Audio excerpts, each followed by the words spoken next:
Buen día amigos, amigas. Les saludo fraternalmente en este día en el cual reflexionaremos sobre el Evangelio de Marcos 4, 35 a 41 de este 12º domingo ordinario. Comienza diciendo el texto. Al mismo día, al caer la tarde, les dijo, pasemos a la otra orilla. Se trata de los discípulos de Jesús a los que se ha referido el versículo anterior. Con los discípulos Jesús quiere pasar a la otra orilla del lago. La travesía no debería ser muy complicada, ya que al menos 4 de los discípulos son pescadores. Y el lago no es tan ancho, no más que 16 kilómetros. Así que Jesús decide pasar a otro lado del lago, a la zona de la Decápolis pagana. Geográficamente está cerca. Sus colinas se pueden apreciar con los ojos. Pero la gente que habita ahí es lejana para los judíos, distinta por cultura y religión, por tradiciones y formas de vida. La decisión de cruzar el lago proviene del mismo Jesús después que ha culminado su enseñanza en Galilea con las parábolas. De esa forma inicia un nuevo comienzo en la travesía del Evangelio, y su gesto nos sitúa simbólicamente al inicio de una gran marcha o misión universal de la comunidad, que ha de hallarse dispuesta a llevar su semilla a tierra pagana. Lo interesante es que la travesía sucede durante la noche. Sin duda es arriesgado cruzar el lago en esas condiciones, pero es evidente que ese riesgo se encuentra planeado. Forma parte y la estrategia de un evangelio donde los discípulos de Jesús pueden presentarse como una familia en la tormenta durante la noche. Y entonces dice el texto que se levantó una fuerte tempestad y las olas entraban en la barca de manera que la barca estaba hundiéndose. A su vez, Jesús duerme tranquilamente en la popa, como indiferente a lo que pasa, tal vez cansado tras un día de trabajo. Da la impresión de que se olvida de los discípulos, parece ajeno a lo que pasa, deja a sus discípulos que sufran ante el riesgo en la barca amenazada. Los discípulos de Jesús representan a la comunidad amenazada, llena de miedo, sin patria asegurada ni ciudades fijas, con un maestro que duerme en la popa. Pero entonces los discípulos dominados por el miedo despiertan a Jesús, gritándole su miedo y llamándole maestro. Es lógico que teman. Pero no solo tienen miedo de la tormenta, sino sobre todo de lo que les pueda pasar al otro lado. El texto no dice por cuánto tiempo podrán navegar, simplemente evoca el miedo del viento y de las olas con un Jesús dormido en la popa. Los discípulos, después de despertar a Jesús y gritar, Maestro, ¿no te importa que nos hundamos? Jesús se levanta y manda al viento, y el viento cesa, llegando una gran calma. Jesús hace que el lago se pacifique. Ciertamente, en la base del relato hay un recuerdo histórico. Pero en sentido estricto, este es un milagro simbólico relacionado con una comunidad que tiene miedo de pasar al otro lado. Dice el texto que Jesús se levantó y ordenó a calmarse el viento diciendo, cállate, enmudece. Jesús al decir cállate, enmudece, vence el miedo de sus discípulos angustiados. De ese modo, Jesús se revela como Señor de una naturaleza que Dios había puesto al principio, en Génesis 1, al servicio de los seres humanos. Aquí no estamos ante un simple milagro externo en el sentido científico del término, sino ante algo mucho más profundo. Es el milagro de una persona o una comunidad que es capaz de vencer todos los obstáculos en la travesía del Evangelio. Nada, ni nadie, ni viento, ni mar puede oponerse a la marcha del Evangelio en su vida. Sin embargo, no podemos olvidar que enseguida Jesús recrimina a sus discípulos. Les pide que crean y se decidan a pasar al otro lado. Les dice, ¿por qué son tan cobardes? ¿Todavía no tienen fe? La fe que se refiere Jesús aquí es la confianza radical en Jesús en medio de la prueba.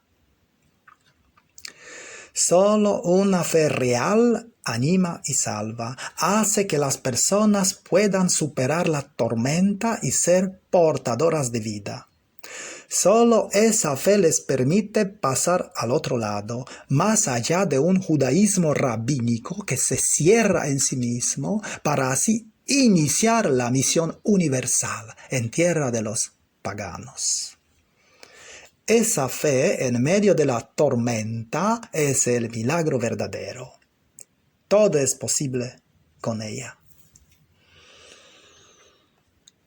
Estos discípulos llevan a Jesús en la barca, pero en el fondo no confían en él. Por eso gritan como perdidos. La cobardía y la falta de fe parecen estar como base de todas las faltas y carencias de los seguidores de Jesús. En este contexto ha de entenderse la reacción de los discípulos, que al ver a Jesús venciendo a la tormenta y escucharle echándoles en cara su falta de fe, temen aún más, pero de otra forma, con un temor diferente. Dice el texto, ellos se llenaron de un gran temor y se decían unos a otros, ¿quién es este? Que hasta el viento y el lago lo obedecen.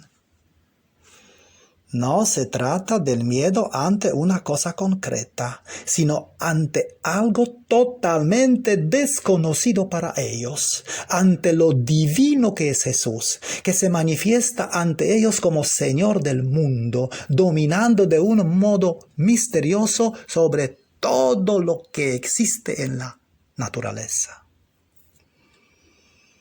Así, los discípulos de Jesús comprenden que el viento y la tormenta es algo que les acompañará también en el otro lado, en la tierra de los paganos, pero a pesar de todo llevará el mensaje al otro lado, hasta territorios no judíos, la región de Gerasa, sabiendo que la misma naturaleza se pone en el fondo a su servicio. Han sufrido grandes miedos, han gritado desde el terror de la tormenta, pero los ha ayudado su Maestro, revelando así el poder del Evangelio, que se impone y triunfa sobre todos los restantes poderes del cielo y la tierra. ¿Y qué nos quiere decir este Evangelio? Nos puede decir muchas cosas. Vamos a escoger el aspecto que sin duda prevalece.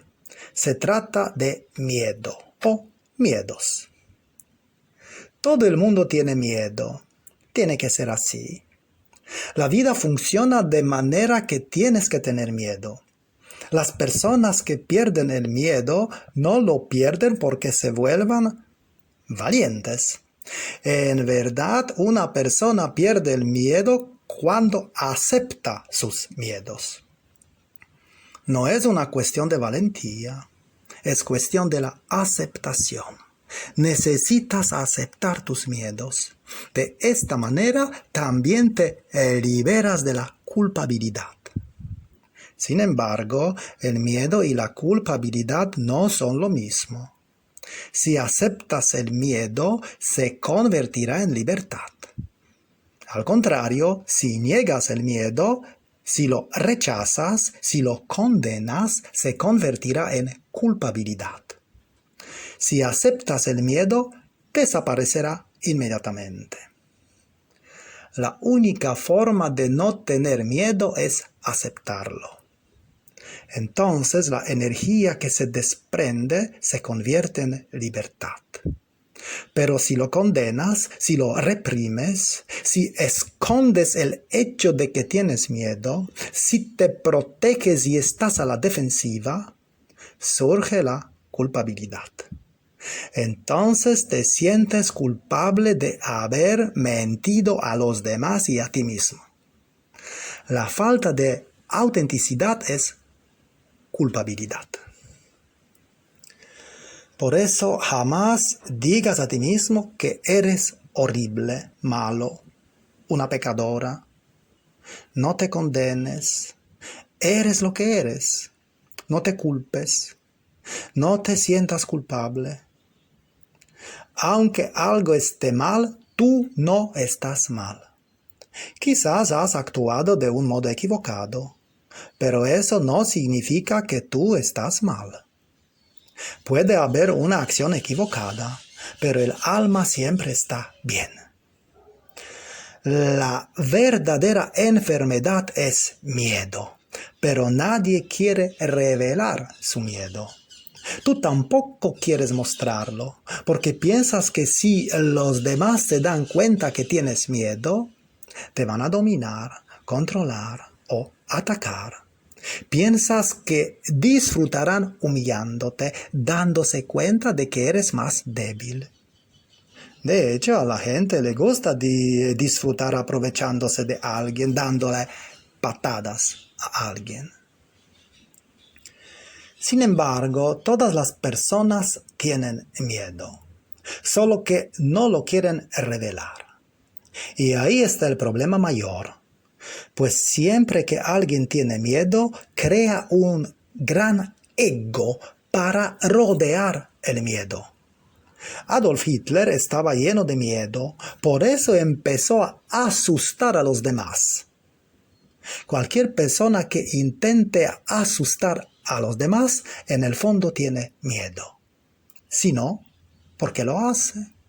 ¿Qué sentido tiene? La gente que está llena de miedo asusta a los demás para poder descansar tranquila.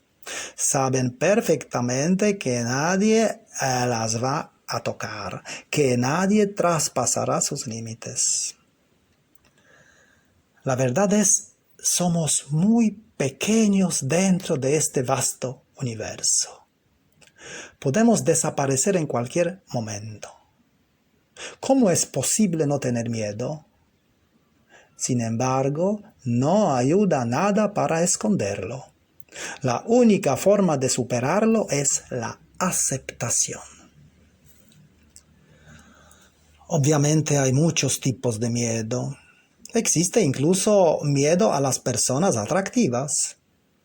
Las personas atractivas atraen, pero también dan miedo. Son bellas. ¿Te gustaría relacionarte con ellas? Pero relacionarte con ellas significa perder cierta libertad. Pues como son atractivas, te puedes fácilmente apegar a ellas. Recuerda, cuanto más atractiva sea una persona, más te aferrarás a ella, más dependiente serás. Ese es el temor. En general, el amor significa sentirse atraído hacia una persona atractiva. Y cuanto más bella es la persona, más atraído te sientes y más miedo tienes, porque te estás metiendo en algo de lo que no te resultará fácil escapar. Puedes escapar más fácilmente de una persona poco atractiva. Si la persona es poco atractiva, puedes poseerla. Dependerá de ti. Si la persona es guapa, te poseerá a ti. La belleza tiene poder, un tremendo poder. La persona poco atractiva compensará en todos los sentidos la belleza de la que carece. La mujer poco atractiva será mejor esposa que la bella. Tendrá que serlo. Te cuidará mejor, porque sabe que al no ser bella, ha de ofrecer algo a cambio. Así que se portará bien contigo. No obstante, las personas desean algo casi imposible. Una mujer desea a un hombre muy guapo, el más poderoso del mundo, pero también desea que él solo se interese por ella. Pero eso es poco posible. La persona más guapa y más poderosa se interesará por muchas otras personas, como muchas otras personas se interesarán por ella. A un hombre le gustaría estar con la mujer más bella del mundo, pero también que ella le guardara fidelidad, que se dedicara exclusivamente a él. Resulta muy difícil, prácticamente imposible. Recuerda lo siguiente: si una mujer te parece muy hermosa, eso te da miedo. Si la mujer te parece muy bella, piensas que a ella tú no le pareces muy guapo. Y surge el temor, porque a lo mejor te deje. Todos estos problemas están ahí, son reales. Pero estos problemas surgen únicamente porque tu amor no es amor real, sino un juego. Si es amor real, nadie es guapo ni feo.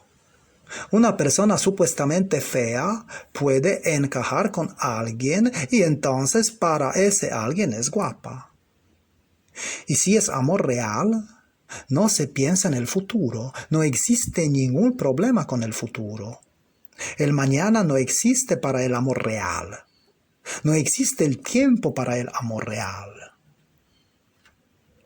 Si amas a una persona, no te importará lo que ocurra mañana.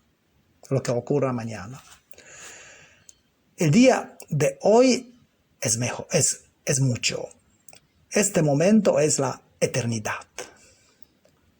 El amor real pertenece al presente. Y no olvides, todo lo real ha de formar parte de la conciencia, parte del presente, parte de la meditación.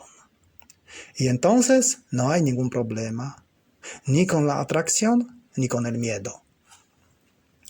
El amor real comparte, no explota al otro, no posee al otro. Cuando quieres poseer al otro, surge el miedo. Pues piensas, el otro podría poseerme a mí. Tal vez me reduzca a la condición de esclavo. En cambio, si no quieres poseer al otro, nunca surgirá el temor de que el otro pueda poseerte. El amor no es posesivo. El amor hace desaparecer el temor. Ahora bien, la única forma de liberarse de cualquier temor es meterse de lleno en lo que causa el temor. Si alguien dice, tengo miedo a la oscuridad, la única forma es internarse en la noche oscura, sentarse a solas bajo un árbol fuera de la ciudad. Entonces, tiembla, transpira, ponte nervioso, nerviosa, pero quédate ahí sentado. ¿Durante cuánto tiempo puedes temblar? Poco a poco las cosas se arreglarán. El corazón empezará a sentir normalmente. Y de repente te darás cuenta de que la oscuridad no es tan amenazadora. Y poco a poco tomarás conciencia de las bellezas de la oscuridad. Digo bellezas porque la oscuridad puede contener la profundidad, el silencio, la calma, la música de noche oscura, la armonía. Y lentamente, a medida que desaparece el miedo, te sorprenderás al comprobar que la oscuridad no es tan oscura, que posee una luminosidad propia. Si te da miedo la oscuridad, intérnate en la oscuridad. Si te da miedo el amor, intérnate en el amor. Si te da miedo estar solo, ve a la montaña y quédate solo, sola. Esa es la única forma de superar al miedo. Así que la única forma de eliminar el miedo es meterse en él. Por otro lado, para superar, o mejor dicho, trascender el miedo, puede ayudar a alguna técnica de meditación. Por ejemplo, antes de dormir, cierra los ojos durante unos 10 o 15 minutos. Puedes poner las manos en tu regazo, colocando la mano derecha debajo de la mano izquierda y los pulgares se juntan. Puedes dejar la mandíbula suelta, relajándola y empezando a respirar por la boca. Luego, entra conscientemente en tu vacío. Acepta este vacío. Déjalo estar allí. Si aparece el miedo, déjalo estar también. No rechaces ese espacio que están haciendo allí. Al cabo de 2 o 3 semanas empezarás a sentir la belleza. Empezarás a sentir la bendición. El miedo desaparecerá por su propia cuenta. Recuerda, nunca luches contra el miedo. Acéptalo. ¿Y qué mensaje puedo llevar conmigo para contemplarlo en esta semana? A lo mejor el siguiente. Si amo por miedo, el amor se perderá. Si busco la verdad por miedo, nunca la encontraré. Cualquier cosa que haga, si la hago por miedo, no me dejará crecer, solo me encogerá. Y si no tengo miedo, tendré todo lo que Dios quiere darme como un regalo.